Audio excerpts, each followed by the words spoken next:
اللہ کے رسول صلی اللہ علیہ وسلم نے خود ہی علماء کے علم کے اٹھ جانے کا مطلب بیان فرمایا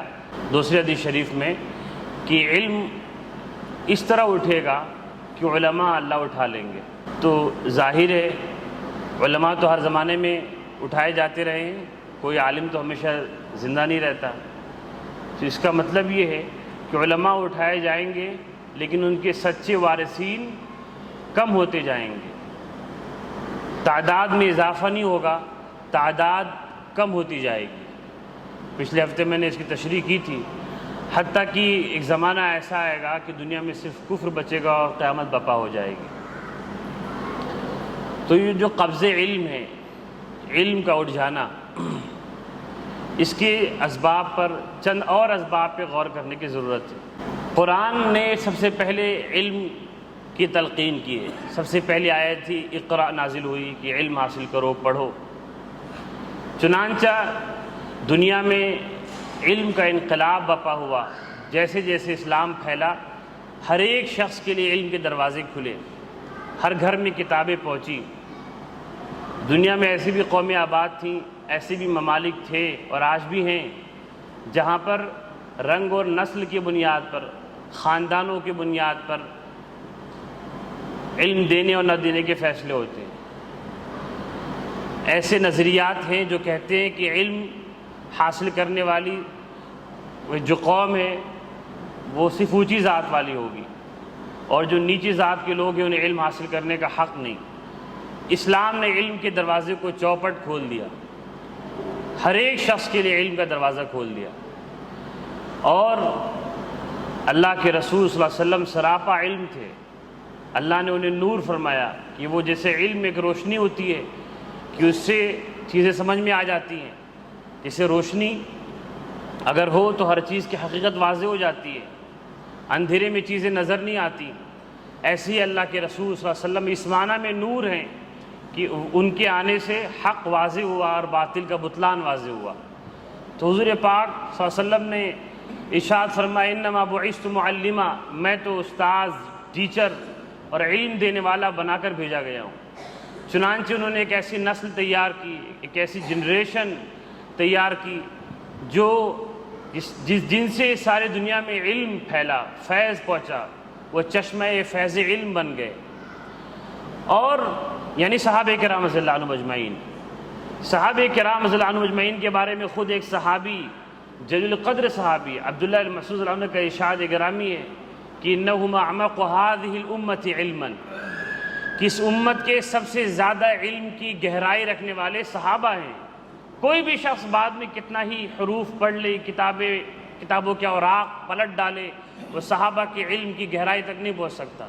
کسی بھی فضل و کمال میں نہیں پہنچ سکتا۔ ان صحابہ سے اللہ کے رسول صلی اللہ علیہ وسلم نے یہ تاکید کی تھی، ان کو یہ حکم دیا تھا کہ دیکھو تم سے علم حاصل کرنے کے لیے دنیا کے کونے کونے سے لوگ آئیں گے، طلباء آئیں گے، اسٹوڈنٹس آئیں گے، میں تمہیں تاکید کرتا ہوں، وصیت کرتا ہوں تم ان کے ساتھ بھلائی کا معاملہ کرنا، انہیں علم سکھانا، ان کا احترام کرنا، وہ میرے مہمان ہوں گے۔ ابن ماجہ شریف کی روایت ہے یہ۔ تو اس طریقے سے علم کا دروازہ رسول اللہ صلی اللہ علیہ وسلم نے کھول دیا کہ جو بھی علم کے راستے پہ آئے گا اس کا درجہ بلند ہے۔ قرآن کی زبان میں کہا جائے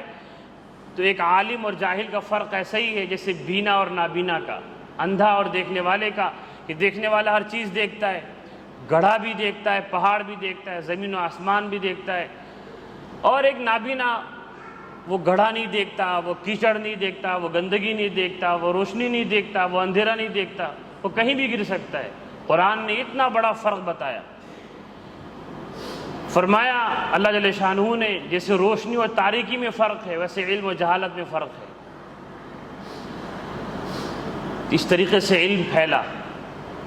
پوری دنیا میں پھیلا، اور حیرت ہوتی ہے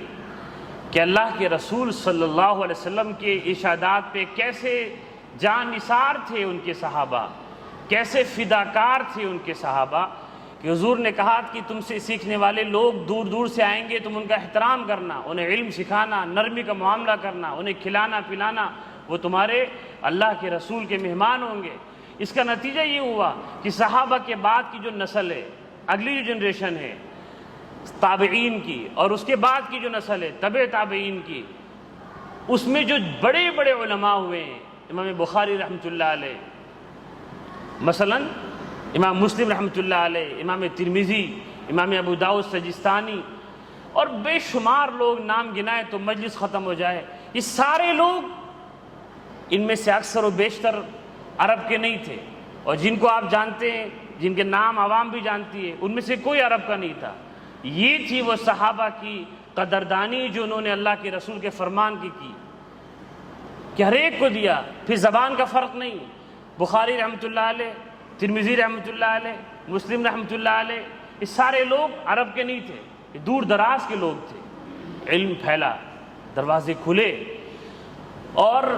علماء کی قدر کی گئی۔ اللہ نے فرمایا قرآن میں یرفع اللہ الذین آمنوا منکم والذین اوتوا العلم درجات، کہ اللہ ایمان والوں کا درجہ بلند کرتا ہے۔ ظاہر ہے کافر اور ایمان والے میں درجہ ایمان والے کا بلند ہے، والذین اوتوا العلم درجات، اور ایمان والے میں بھی علم والوں کا درجہ بلند ہے۔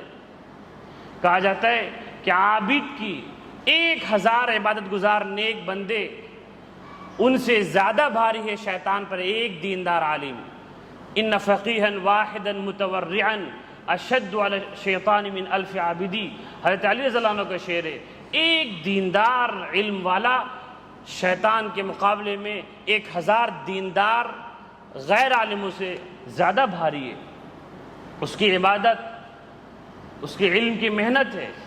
اگر کوئی شخص دن و رات عبادت میں لگ جائے، دن میں روزہ رکھے، قیام رات میں کرے، نمازیں پڑھتا رہے، اس سے افضل ہے وہ آدمی جو چند گھنٹے دین کی خدمت میں کتابوں میں لگا دے، علم دین میں لگا دے۔ چنانچہ امت نے علماء کی بڑی قدر کی۔